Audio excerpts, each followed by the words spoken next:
Y'all, today we need to talk about a problem that's about to get worse. Wallaroo is coming out mad soon, and it's looking like the damage cap is raised through the roof for level 170. Right now, in live realm, if I have 220 damage, I'm capped there. This number, 220, is going to become like 280. And what does that mean? That means that mounts that give stats are going to be even more impactful to gameplay than ever before. And I think that poses a serious issue. Now, if you're living under a rock, you're probably wondering, yo, what's so special about this mount that you're riding? Sauce, what's so special about it? Well, here's the deal, right? This mount, like the other Brontos that they have in this game, are part of a set bonus that give you extra damage. And let's say that you went through all the effort of making a quintuple damage pet like this one, and you also even happen to get mighty on it, so every talent is raised by 1%.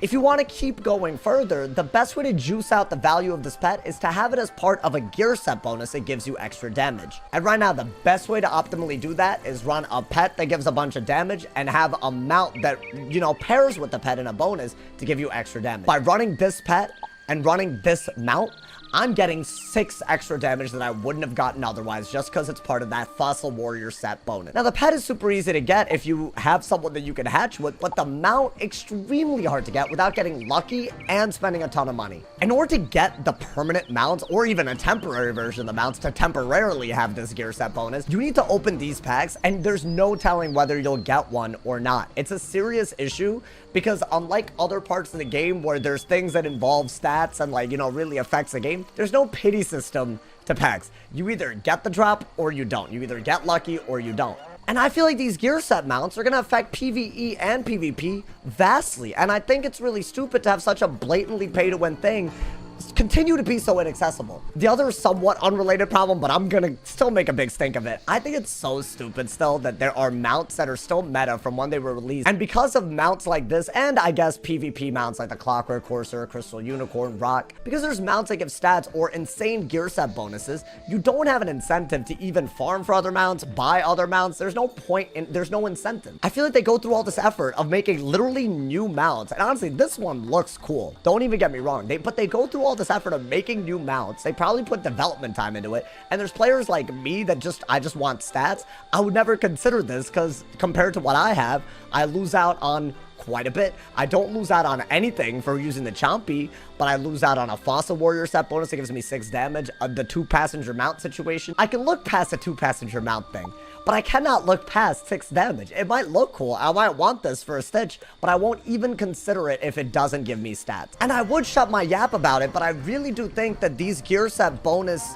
you know, mounts are gonna simply take over PvP and PvE in the Wallaroo update. It seems to me that damage is the stat that's increasing the most. So gear set bonuses that give damage are also gonna be the things that affect you the most. And I talk about it a little in the video where I, you know, went through all the new jewels and stuff, but I think this is really worth looking at again because of how much more of an impact a gear set bonus can have. What they're gonna do with jewels, right? They're gonna make sure that circle jewels give damage, and they're also gonna make square jewels give HP. And we're not talking about, like, you know, bummy ass numbers. Where every circle jewel in Wallaroo gives 10 damage, and every square jewel can give up to 775 HP if you're a life. And why is that relevant? A mount that gives you 6 extra damage could save you a whole square socket, meaning people that pay could have 1 extra circle jewel worth of free space to make a setup. That means by paying, not only do you have as much damage as anybody else with less effort, but you also end up with maybe more pierce, maybe way more HP. In PvP, which is a competitive format, that problem is kind of ludicrous. Me having this mount is literally gonna like free up a circle slot, and that could have crazy consequences. I could dual school way better by putting damage for a different school where I would have put damage for my main school. On life, by not needing an extra circle jewel, I'm getting 800 extra HP because I'd replace that circle jewel with a square jewel. 800 HP when the resist is getting up into the mid 70s for life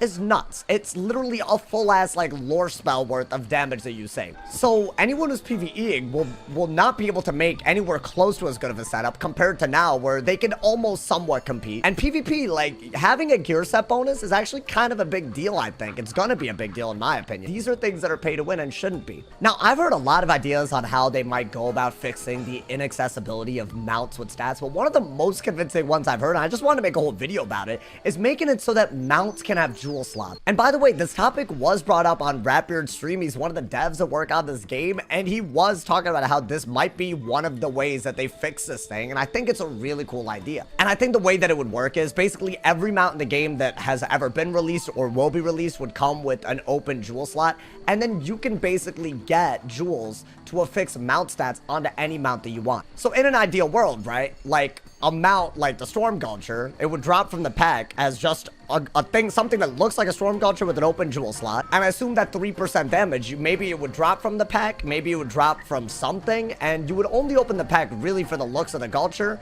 and then you would maybe farm for this 3% damage. And they could make these jewels that give stats for mounts. They could make it drop from anywhere, right? They could make it drop as, like, you know, a rare drop from, like, Malice there. I don't know, maybe, like, you know, they could get creative with it. They could add it all across the spiral and give you new reasons to farm stuff.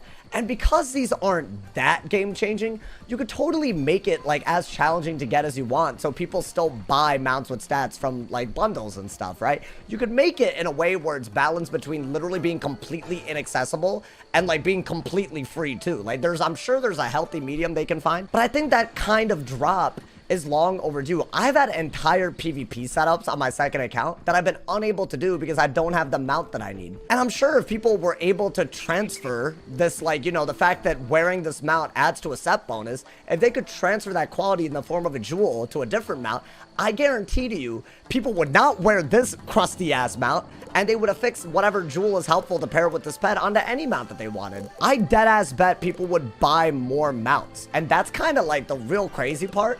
I feel like Wiz not doing this actively loses the money. It doesn't really gain the money, even though I guess technically they're gatekeeping mounts behind paying. In the long run, I feel like more people would be likely to buy mounts that look cool if they could also give those mounts the stats that they want. But I hope they don't do it if they add mounts and jewels, because it does seem like it's on the table. I hope it doesn't just stay pay to win. I hope that we get back to opening, you know, packs for the cosmetic qualities of the mounts, and maybe when it comes to stats, there's other ways to get those. I feel like that would be a beautiful scenario that comes out of this, because frankly, I still open up packs for cosmetic mounts just to have them, but it would be sick if I could stitch them and not have to worry about opening a pack simply to do PvP, because that's not a fun relationship to have with a pack. That's my 2 cents on this. I think this is very pertinent. If you don't have like a Gulcher or a mount that gives you a damage gear set bonus, I genuinely think it's going to affect you from making the best setup in Wallaroo, and that's not technically the case right now. So this is an age-old problem that does seem to be getting worse, and that's why I think it's worth talking about. Let me know what you guys think of the of mounts with stats in general, how you would go about making it more accessible and less pay to win. I kind of talked about this with my mount stitching video, but I feel like mounts with jewels is a totally different way to go about that whole situation. Let me know what you guys think of what could be something we actually might see. I'm not saying now, but, like, you know, potentially. As always, drop a like if you enjoyed. Leave a sub if you're new. I look forward to reading all y'all's comments. Stay awesome, y'all. See y'all soon. And yeah.